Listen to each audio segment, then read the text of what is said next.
Pictures presents Wolfen.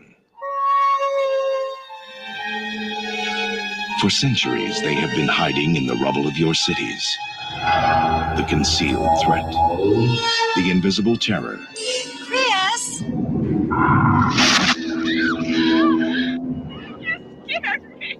They can sense the rhythm of your blood. Hear clouds pass overhead. See where you are blind. A force so deadly, it will tear the scream from your throat. Wherever you are, they are. Somewhere in the world, every other day, a corporate executive is assassinated. Team her up with Wilson. Murphy or Mahoney, I'm comfortable with. You're uncomfortable? With surprises. There's not a trace, not a speck of metal. Nothing soft that could have ripped and ravaged like this. Is it an animal? Well, it ain't human. You realize how many people disappeared without a trace? Something out there might be eating people. Did you hear that? Get out of there! What do you think it was? You were being lured. We were being separated. By what? The carnivore. You got yourself some kind of meat eater. What is it? It's Wolfen. Our own animals. They might be gods. In their eyes, you are the savage.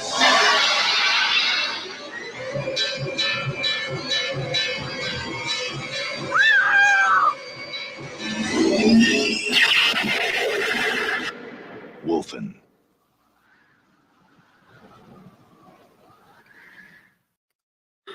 Well, hello, everybody. Welcome to Day 7 of 31 Days of Monsters. I'm your host, Graham Nolan, and today we're talking about Wolfen. Now, I'm going to apologize ahead of time for this movie. I've looked in the chat, and I see that some people really enjoy this. I felt this movie was a slog. I never once believed that... oh, geez, what's the lead actor's name? Albert Finney. I never believed that Albert Finney was a New Yorker at all. He's constantly getting his English in the way. They should have called this movie The Meanderer, because that's what his character does throughout the whole film. He meanders about. He never really does anything. He never really discovers anything. The narrative is so slow and convoluted, and we're supposed to draw conclusions from things that we don't really even know about. There's the scene where they're in the church, he and the girl, and he starts freaking out. He comes running up. He tackles her down the stairs. They go bouncing down the stairs. They run out together, and they run through the streets.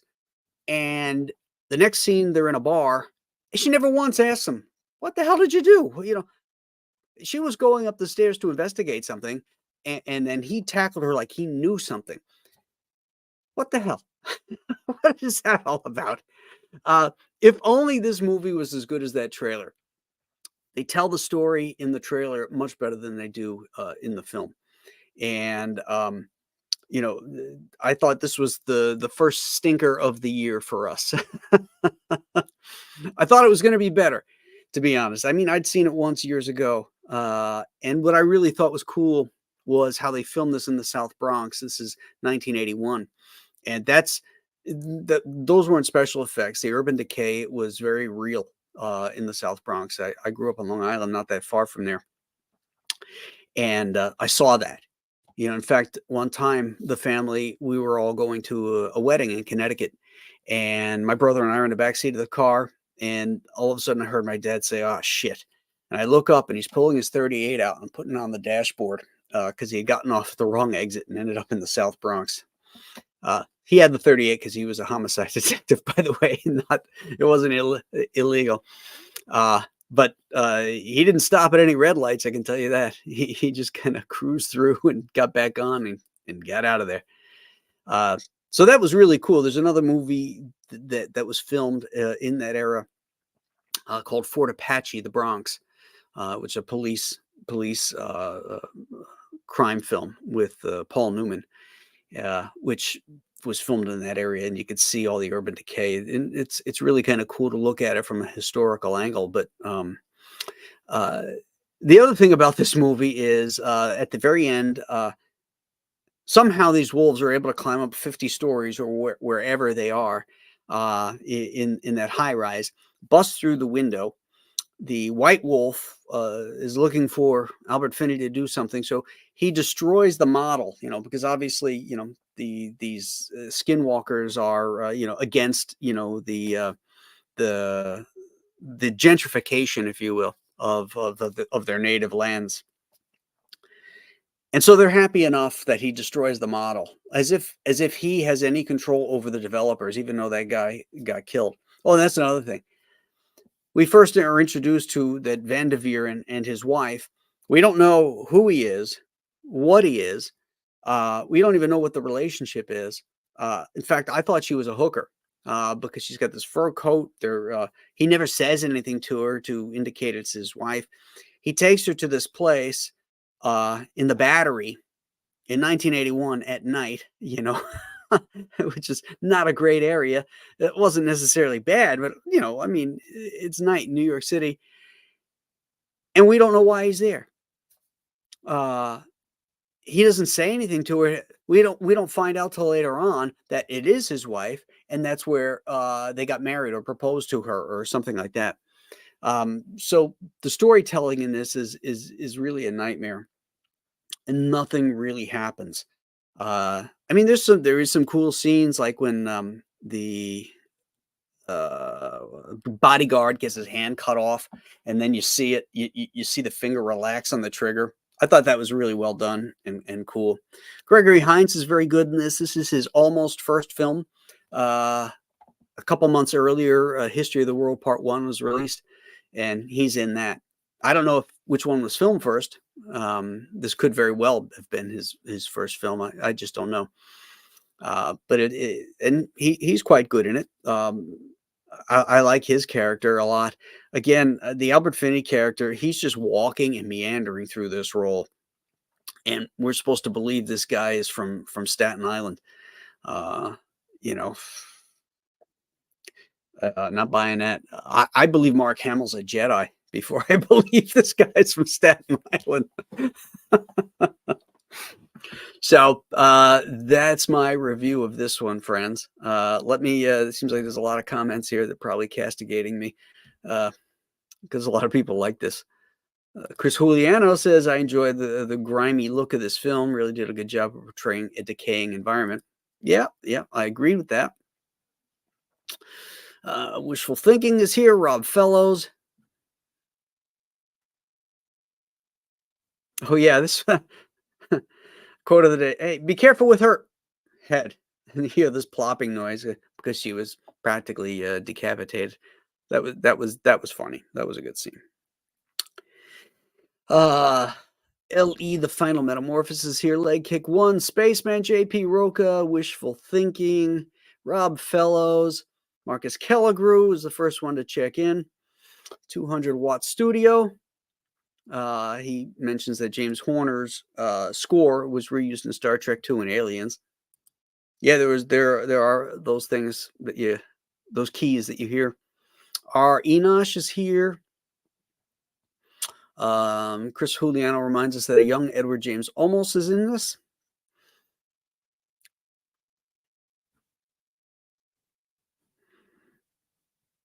Marcus Kelligrew reminds everybody to go back Joe Frankenstein 3.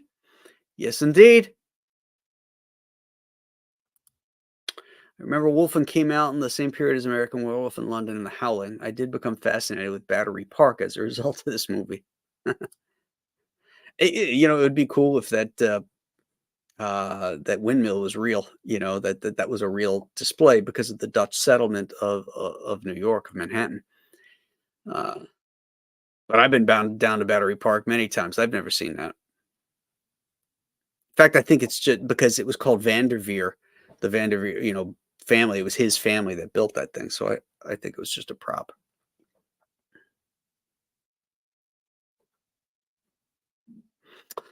Charlie Stevenson says this is a 70s movie that was made too late.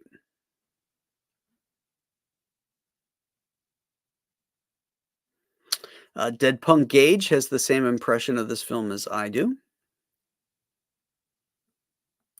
Oh, better than Phase 4 in 4K. Last year we did Phase 4, which was a movie that was terrible. That was one of the clunkers from last year. Now we've done both these movies, American Werewolf in London and The Howling. I like them both. I'm partial to American Werewolf in London because of the Bernie Wrightson style werewolf, which I really love.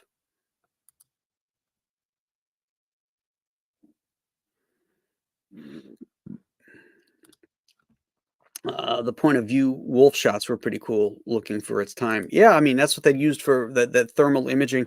It's the first time they use it in this film. And then, of course, everybody remembers it from Predator, but it was used first here.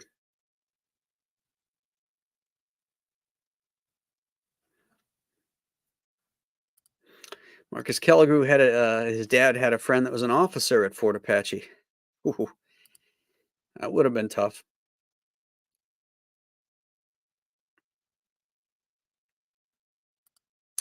The Wolfen wolves were Indian spirit wolves. Yeah, that's what they're trying to indicate, but that's not made very clear. They at the very end, in fact, when they're up at the penthouse, and the wolves get what they want, basically the stupid reason to destroy the model, they fade away. They fade away as if they're being transported up to the Enterprise, and yet the cops burst in and start shooting at them. And then we see them on the ground running, as a wolf pack back to the Bronx. Now, I don't know about you folks, but a pack of wolves running through Manhattan all the way uptown from the Bronx, all the way down to Battery Park is going to be seen. I'm sorry. I don't care what street you're running on or what avenue you're cutting through, you're going to be seen in New York City.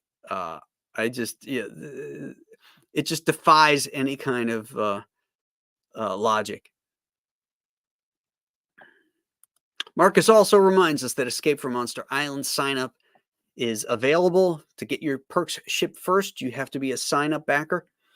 So I encourage everybody to go out and do that. Go to the link, sign up, doesn't cost you a thing. You back the book within the sign up time frame, and when we start fulfilling, your books get shipped first. It's a win-win proposition, my friends, and we will be launching next week. I'm thinking Tuesday. I was going to do it Monday on Columbus Day, but the Bills are playing that night, and people have it off as a holiday, so we'll probably launch Tuesday. Possibly, I tend to do it in the afternoons and then continue on in the evenings, so we might continue it on the Burrows on Tuesday night, but we will be launching next week. So, if you want your book shipped first when you're back, get signed up.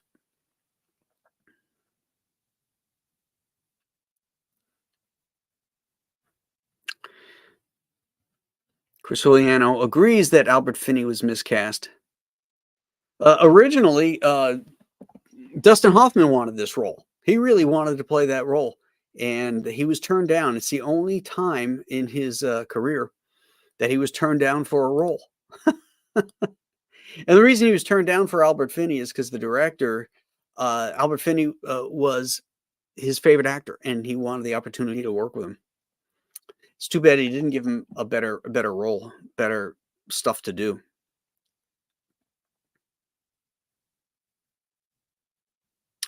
Yeah, another scene. He shows up at the girl's apartment, thinking that the wolves are going to go to her joint, and he's all sweaty and cut up and everything, and we cut away, and the next thing we know, he's in a tub, and she's pouring whiskey into wine glasses, delivering it to him just before they have sex. The hell.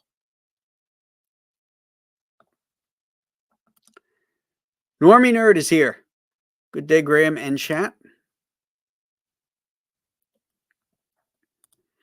Marcus used to go to a lot of Yankee games in the 80s. Yeah, I mean, they started cleaning it up by the mid '80s. There was a lot of renovation that was done.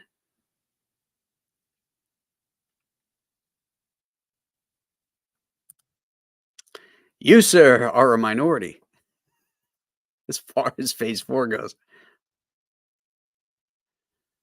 Ellie, the Final Metamorphosis, thinks that Hold That Ghost is the best movie so far. That was fun.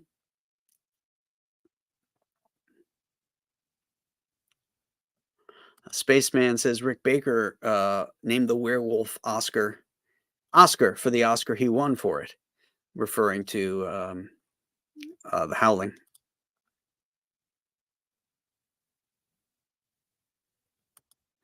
They did use real wolves in Wolfen. In fact, they had snipers and sharpshooters all around the set, and there was a pathway that the wolves were supposed to track into. They're not dogs. You can't really train these things. And so the snipers said that any wolf that went outside, they were to shoot to kill it. Obviously, those wolves weren't in the Union.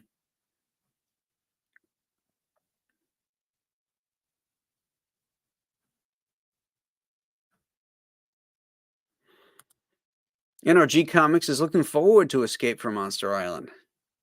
Well, thank you. I was working on the campaign just before we went live, and I'll be doing that the rest of the day, creating assets, deciding what to offer. Then you have to create the special secret links for the sign up backers. Then you have to create new ones for add-ons and stuff. And I cross my fingers because if you've ever been on any of my live launches, when there's always somebody that reminds me, oh, you know what? You didn't charge for shipping on that one, or you can't add on the such and such cover, and there's always something that gets forgotten. But we do the best we can. They don't make it super easy to do. It's a lot of work.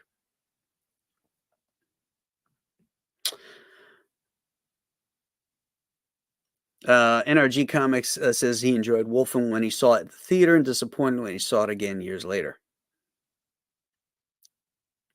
Wishful thinking gives this a 2 of 10. I agree with that. I would give this a 2. Rob Fellow says they have sex while the Wolfen watches and the scene just ends. Exactly. Oh, right. He also worked on that one. He worked on American Werewolf or The Howling too. In fact, I think he was working on that. He was working on one, and they got pulled away to do the other, and there was some friction there. I can't remember which way it went.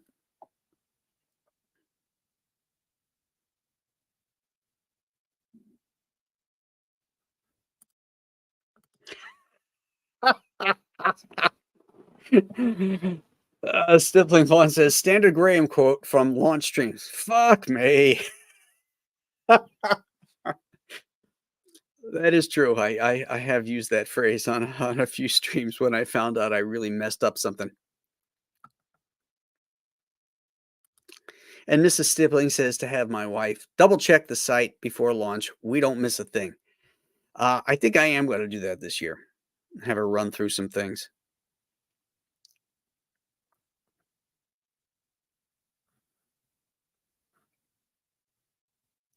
Uh-oh. And the new Salem's Lot is, ugh. All right, well, that's on the list this year. So that's a little bit further down. But let's see, when is that? That's in day 19 is Salem's Lot. So tomorrow we have The Company of Wolves, which I'm interested to seeing. I don't have high hopes for it. It looks a little fantastic, if you will, a little existential, possibly. I don't know. But then after that, we got From Dusk Till Dawn, which is a high octane movie. Then we've got the great 10 Cloverfield Lane. And then we have the second of the Toby Hooper movies, The Funhouse. And then we have two John Carpenter films back to back. Village of the Damned from 1995, the remake of the English one, and then In the Mouth of Madness. So those should be fun.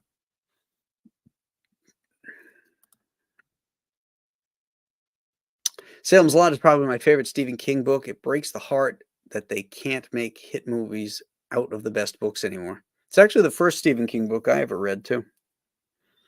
I enjoyed it. But you know what? That miniseries that Toby Hooper did back in 1979 was awesome. Really good. Uh-oh. Company of more slow-moving wolves jumping through things. Yeah. Well, we'll see. I thought this one was going to be better. Hey, it's got Albert Finney in it. You know, this guy was nominated how many times for an Academy Award? Company of Wolves has got the wonderful Angela Lansbury in it too. But that doesn't always mean a good movie. But we'll find out. We'll find out tomorrow, my friends.